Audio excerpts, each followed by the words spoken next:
So, what is your background and why did you decide to work in Namibia? What's your daily motivation? Well, first of all, I was born in Namibia. I'm a lawyer. I'm working for a public interest law firm.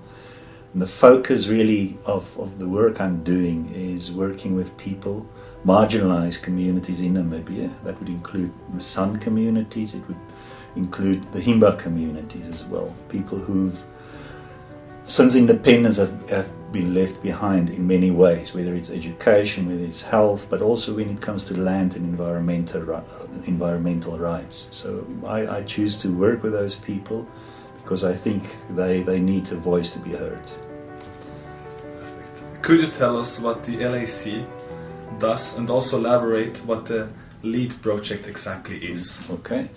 The Legal Assistance Center is a public interest law firm that was started before independence. Originally, the LAC's focus was to protect those people who were mistreated by the South African forces when the war for liberation was ongoing before independence. At that time, people didn't have access to legal representation, so the LAC was started as an organization to help people to get legal representation. After independence, the LAC continued, but there were more questions that remained then than answers. The issue was, how are we going to make an effective input into independent Namibia? So the Land, Environment and Development Project, one of the LAC's projects, was started based on the constitutional values that's included in the Namibian constitution, namely the land issues. And as you can maybe appreciate, land has been at the core of the liberation struggle. So a project was called into existence, the Land, Environment and Development Project, to address those issues, dealing with land rights in Namibia, but also dealing with environmental rights, because the environment is also protected in the Namibian constitution. So those are the issues that I'm working with, and also an important aspect of the Land Environment and Development Project is also the development aspect, which means we're supporting marginalized communities to have access to land rights, to have access to environmental rights. What message do you have for colleagues who are currently working as human rights lawyers in the same field? I would say continue with what you're doing. The people who are working in these fields seem to be getting fewer by the day, and the work gets tougher also by the day. But yes, I think it's a worthy course. As a lawyer, you're not necessarily going to get rich like commercial lawyers do, but the motivation is there to support people who are less fortunate than us, and to see to it that justice is being done to those people who were seeking justice.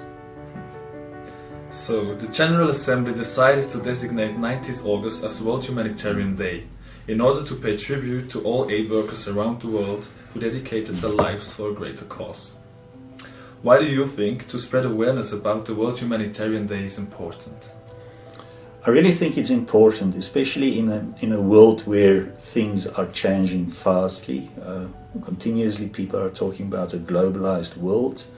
There are obviously forces who are against that. I think it cannot be stopped, and I think the UN still has a very important role to share their experiences and to work as a facilitator to see to it that more awareness and more things can be done to actually protect those who are less fortunate than us. Everyone has a right to be heard. Everyone has issues to be dealt with, and I think it becomes now more and more important that awareness, that people become aware, even in this world where the rich and the poor are so divided, and climate issues become a huge issue. The crisis, humanitarian crises, seem to be on the increase. So the work is not done. It needs to continue, and we need understanding. We need that human understanding, you know, because we're, after all, everyone in the world we're a big family, and we need to treat each other as such. You mentioned that there are fewer human rights lawyers every day. What do you think is the reason why humanitarian workers are often seen as a threat? Probably because I think there are people in this world who's got vested interest in succeeding their own agendas. Quite often, the impact of their own agendas are not considered on those people who cannot speak for themselves, people who are really down and out, people who are marginalized. These people who are the marginalized are often seen as a hindrance to advancing, you know, the agendas of a few people. And I think, you know, as human rights lawyers, we need to push the agenda of those who cannot be heard. So, in short, we need to remain focused. We need, through the UN, through the powerful NGOs, international NGOs, we need to continue spreading the word that, you know, a prosperous world can only come about where everyone is involved, you know, without, you know, excluding, you know, the very poor in the world. The UN came up with 17 Sustainable Development Goals. You have the page already in front of you. If you could pick one of them, which one would it be if you had to relate it to the World Humanitarian Day? Obviously, I think all of them are relevant. No poverty, obviously, you know, is very important. Peace and justice, that's the sector that I'm working in. But, you know, there are lots of cross-cutting issues. I think, you know, protect the planet is now more important than ever.